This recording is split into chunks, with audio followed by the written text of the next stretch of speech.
ಹರೇ ಕೃಷ್ಣ. ಬೃಂದಾವನದಲ್ಲಿ ಈಗ ಎಲ್ಲರೂ ಯಜ್ಞದ ಸಂಭ್ರಮದಲ್ಲಿದ್ದಾರೆ. ಇಂದ್ರದೇವನಿಗೆ ಯಜ್ಞ ಮಾಡಲಿಕ್ಕೆ ಎಲ್ಲರೂ ಸಿದ್ಧತೆಯನ್ನ ಮಾಡ್ಕೊಂಡಿದ್ದಾರೆ. ಕೃಷ್ಣ ಬರ್ತಾನೆ.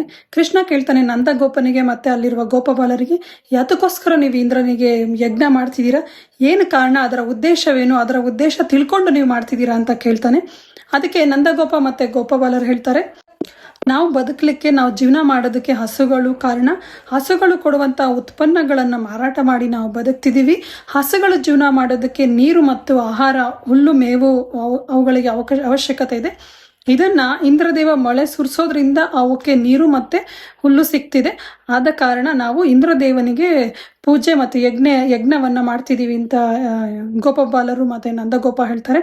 ಅದಕ್ಕೆ ಕೃಷ್ಣ ಹೇಳ್ತಾನೆ, ಇಂದ್ರದೇವನೇ ಪುಣ್ಯ ಪಾಪ ಕರ್ಮದ ವಶದಲ್ಲಿರುವಾಗ ಅವನಿಗೇಕೆ ನಾವು ಯಜ್ಞ ಮಾಡಬೇಕು? ಮಳೆ ಬರೋದಾದ್ರೆ ಮಳೆ ನಮ್ಮ ಕರ್ಮಕ್ಕನುಗುಣವಾಗಿ ಮಳೆ ಬರೋದು. ಇವಾಗ ಎಲ್ಲ ಕಡೆನೂ ಮಳೆ ಆಗೋದಿಲ್ಲ ಅಲ್ವಾ? ಎಲ್ಲಿ ಪುಣ್ಯವಂತರು ಇರ್ತಾರೋ ಅಲ್ಲಿ ಮಾತ್ರ ಮಳೆ ಆಗೋದು. ಹಾಗಾಗಿ ಮಳೆ ಬರೋದಕ್ಕೂ ಕರ್ಮನೇ ಕಾರಣ ಆಗಿರೋದ್ರಿಂದ ನಾವು ಇಂದ್ರನಿಗೆ ಯಾತಕ್ಕೋಸ್ಕರ ಪೂಜೆ ಮಾಡಬೇಕು ಅಂತ ಕೇಳ್ಕೊಂತಾನೆ.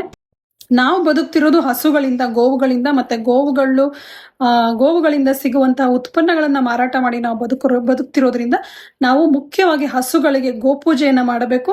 ಅದಲ್ಲದೆ ನೀರು ಮತ್ತೆ ಮೇವು ಸಿಗ್ತಿರೋದು ನಮಗೆ ಗೋವರ್ಧನಗಿರಿ ಪರ್ವತದಿಂದ.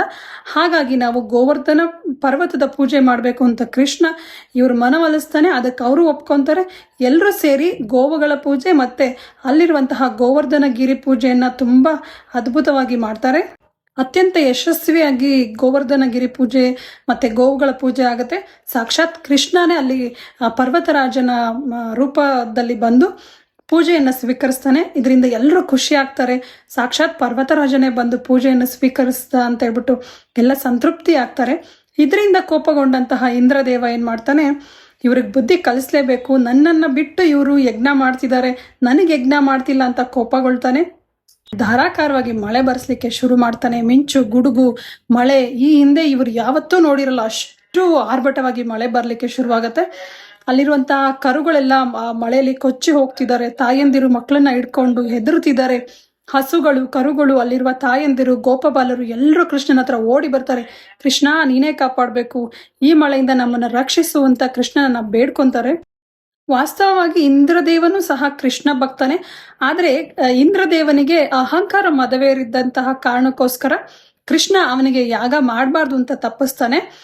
ಕೃಷ್ಣ ಹೇಳ್ತಾನೆ, ಕೃಷ್ಣನಿಗೆ ಶರಣಾದವರನ್ನ ಸಾಕ್ಷಾತ್ ಭಗವಂತನೇ ಭಕ್ತರ ಎದುರಾಗಿ ನಿಂತರೂ ಸಹ ಕೃಷ್ಣನೇ ಬಂದು ಕಾಪಾಡ್ತಾನೆ. ಅದಕ್ಕೋಸ್ಕರ ಕೃಷ್ಣ ಏನ್ ಮಾಡ್ತಾನೆ ಅಂದ್ರೆ ಗೋವರ್ಧನಗಿರಿ ಬೆಟ್ಟವನ್ನ ಎತ್ತುತ್ತಾನೆ. ಎಲ್ರಿಗೂ ಅದ್ರ ಕೆಳಗಡೆ ರಕ್ಷಣೆ ಕೊಡ್ತಾನೆ. ಸತತವಾಗಿ 7 ದಿನಗಳ ಕಾಲ ಇದೇ ತರ ಇಂದ್ರ ಮಳೆ ಸುರಿಸ್ತಾನೆ. ಆದ್ರೆ ಕೃಷ್ಣ ಯಾವುದಕ್ಕೂ ಬಗ್ಗೋದೇ ಇಲ್ಲ. ಕೇವಲ 7 ವರ್ಷದ ಮಗುವಾಗಿದ್ದಾಗ ಕೃಷ್ಣ ಈ ಘಟನೆ ನಡೆದಿದ್ದು. 7 ವರ್ಷದ ಮಗು ಒಂಚೂರು ಕಾಲ್ನು ಅಲುಗಾಡಿಸದಂತೆ 7 ದಿನಗಳ ಕಾಲ ಆ ಪರ್ವತವನ್ನ ಎತ್ತಿ ಹಿಡಿದು ಬೃಂದಾವನದಲ್ಲಿರುವಂತಹ ಜನರಿಗೆ ರಕ್ಷಣೆ ನೀಡ್ತಾನೆ. ಕೊನೆಗೆ ಇಂದ್ರದೇವ ಸೋತು ಕೃಷ್ಣನಲ್ಲಿ ಶರಣಾಗ್ತಾನೆ. ಆಗ ಕೃಷ್ಣ ಇಂದ್ರದೇವನನ್ನ ಕ್ಷಮಿಸ್ತಾನೆ. ಕೃಷ್ಣನಿಗೆ ನಾವು ಸೋತು ಶರಣಾದ್ರೆ ಅದೆಂಥದೇ ಸಂದರ್ಭ ಇದ್ರೂ ಸಹ ಕೃಷ್ಣ ಎಲ್ಲಾ ಪರಿಸ್ಥಿತಿಗಳನ್ನು, ಎಂಥದೇ ಕಷ್ಟಗಳನ್ನು ಸಹ ಗೋವರ್ಧನ ಗಿರಿಯ ಹಾಗೆ ಎತ್ತಿ ಹಿಡಿದು ನಮ್ಮನ್ನ ಕಾಪಾಡ್ತಾನೆ, ನಮ್ಮನ್ನ ರಕ್ಷಿಸ್ತಾನೆ. ಹರೇ ಕೃಷ್ಣ.